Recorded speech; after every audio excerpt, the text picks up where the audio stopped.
Dear family, we continue with our reflections about St. Joseph. Today, we will see the heart of St. Joseph as a school of human virtues.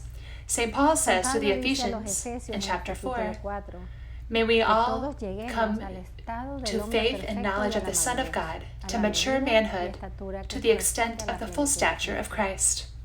To reach this state of human and spiritual perfection, to this maturity that St. Paul speaks to us about, means the elevation of our humanity to its greatest perfection and beauty. This perfection and elevation of the human heart and of the entire human person is manifested, is revealed concretely in the habitual living and constant living of the virtues.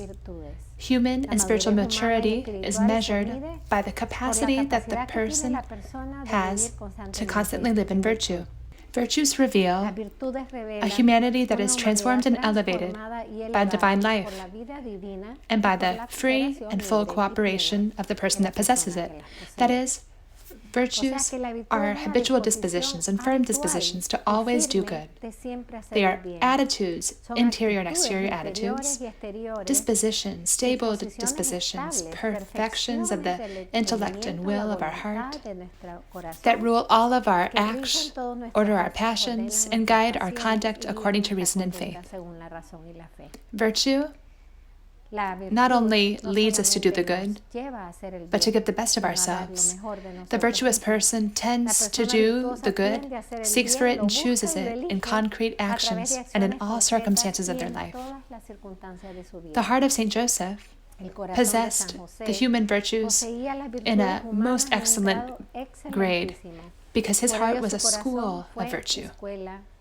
Under his paternal heart, the Gospel of St. Luke tells us that Jesus grew in stature, wisdom, and in favor with God and man. This indicates to us that the home of his heart, the home of Nazareth, was the most excellent school of human virtues, not only of the spiritual virtues, as Pope Paul VI would say. St. Joseph was, as Psalm 92 says, the just man, that he will flourish like the palm tree and will always stay fresh and green. Saint Joseph was a fruitful tree in which Our Lady and our Lord found shade and rest, not only physical, but rather interior rest that virtuous people communicate. Jesus and Mary knew that they were beneath the loving care of a man elevated to most high virtues, and that his heart, they could not only contemplate the beauty of his humanity, but Jesus could also grow and be educated in the school of his paternal heart, a school firm and fecund in the virtues. There are so many virtues, but we will mention just a few. Saint Joseph was a man of a simple heart. In him there was no trace of pretension or pride. On the contrary, he lived in a wonderful discretion and wonder of the choice that God had made of him, discreet in all of his conduct, and at the same time determined to realize his mission with never calling attention to himself. That's why he lives himself and gives himself to his vocation and mission with serenity, with sobriety, with humility, authentic humility, with perfect meekness, and with a strength and most excellent courage to always protect the mother and the child. He was clear that God chose a simple carpenter for such a sublime and elevated task. Therefore, he abandoned himself completely to the Father to realize, according to his designs and his will, to be able to read with clarity the signs that life presented him and to interpret them always for the good of Our Lady and of Jesus. He was a man of profound interior life and attentive listening to the will of God. His heart was a place where God could speak with full freedom and direct him without any block or resistance. He lived attentive in prayer and silence to the listening of the will of the Father. He knew that the Lord had entrusted an immense task to him, to which he had to respond with humility, but with a serious responsibility. To be the faithful custodian, attentive, courageous, and wise of the treasures that the Father entrusted to him would require of him a constant and attentive listening to the will of God. He could not listen to his own ideas. He couldn't listen to his own thoughts. For the treasure that he bore in his hands were not his own. The Father entrusted them to him. Therefore, they were the Father's, and he had to obey the Father totally.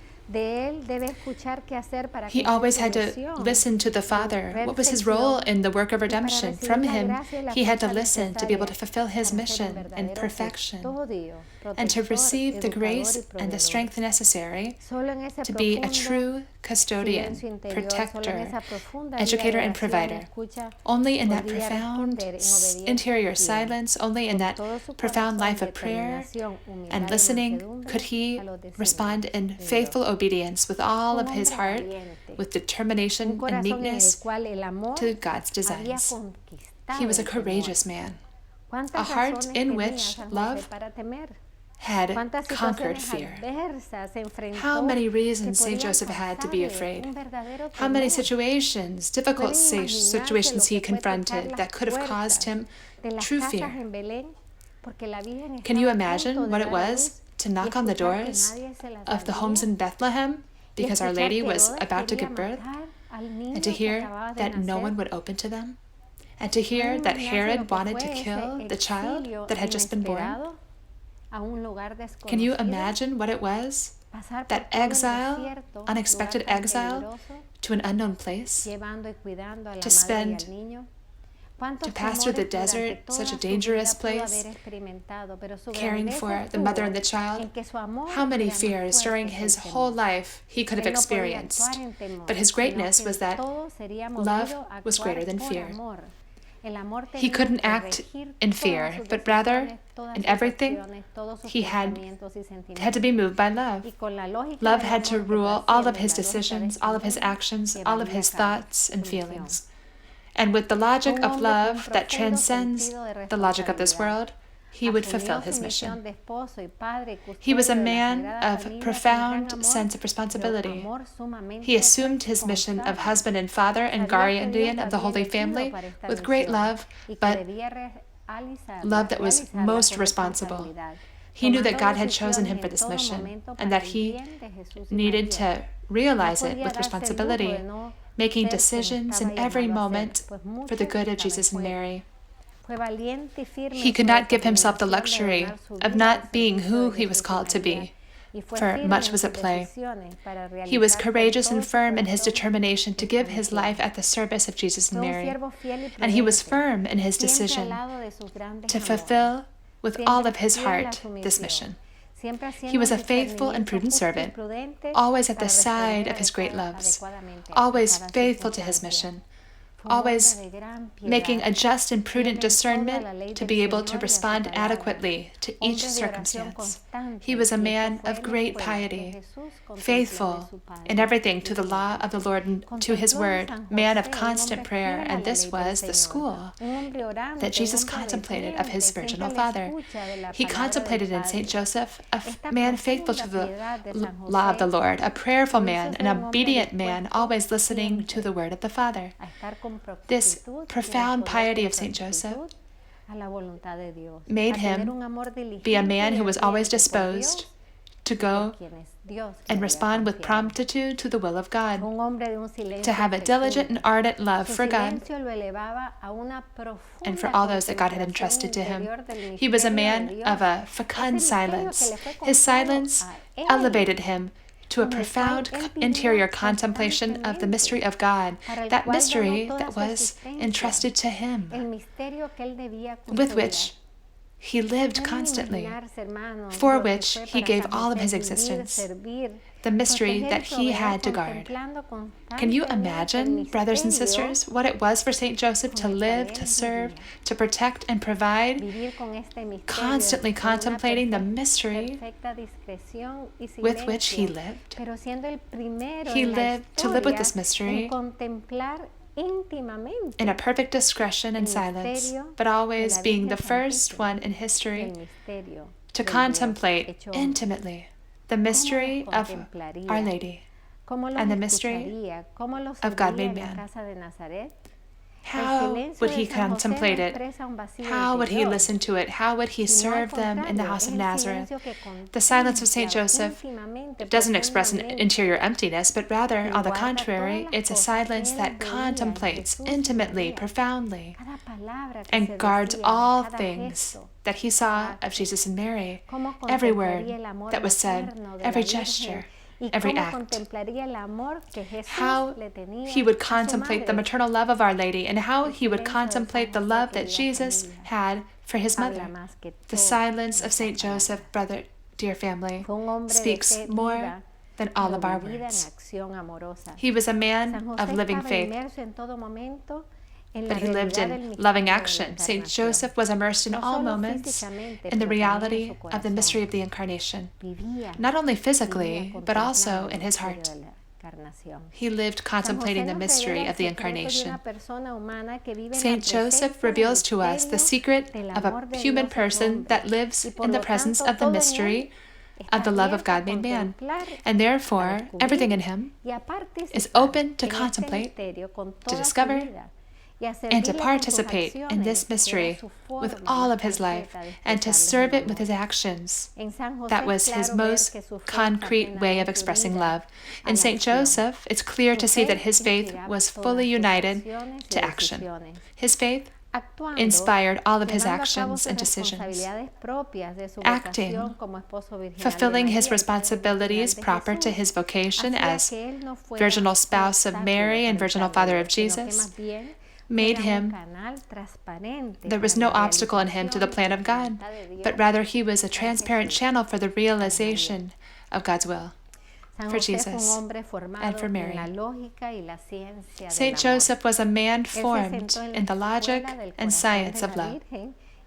He sat in the school of Our Lady's heart and of Jesus' heart. He was the first one that sat in the school of the two hearts. And from this school, he learned the logic, the science, the strength of love. That logic that only pure and simple souls possess. The wisdom of love that is the wisdom of heaven. This logic ruled all of his actions, all of his decisions. Everything that he chose during his life. The first great decision was to freely give his life in full disposition to serve the designs of God, to accept all of the battles, the conditions, the situations, the battles, to accept the responsibility of his mission and to live a love that was unconditional and sincere, a love totally dispossessed of himself, and freely given and gratuitously given to Jesus and Mary. He lived to love and to serve them, and to do what was always the best for the two of them. He lived to do what love would require of him, what love commanded of him, to do whatever he needed to do, and that God would ask him to do to fulfill his mission. He lived formed in the virtue par excellence, the virtue of love, summarized in one of the meditations of the Way of the Cross that John Paul II would write in 2004. Only love has been able to overcome all obstacles. Only love has persevered until the end. Only love generates love in others. Only love can protect and cultivate love. Only love is stronger than death. Thank you, St. Joseph, for the virtues of your heart that were a school of virtue for the child, for the Son of God, made man. And we conclude with a prayer.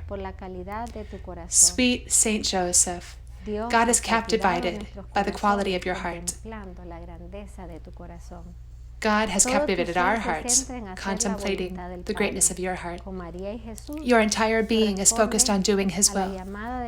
With Mary and Jesus, you respond to the call of the Holy Spirit to build a holy family that may be a model, the perfect model for every one of our families. Maintain in our hearts the hope of building a new civilization of love, a new civilization of holiness, where every human person may be ruled, guided, and directed by the virtues. May God bless you.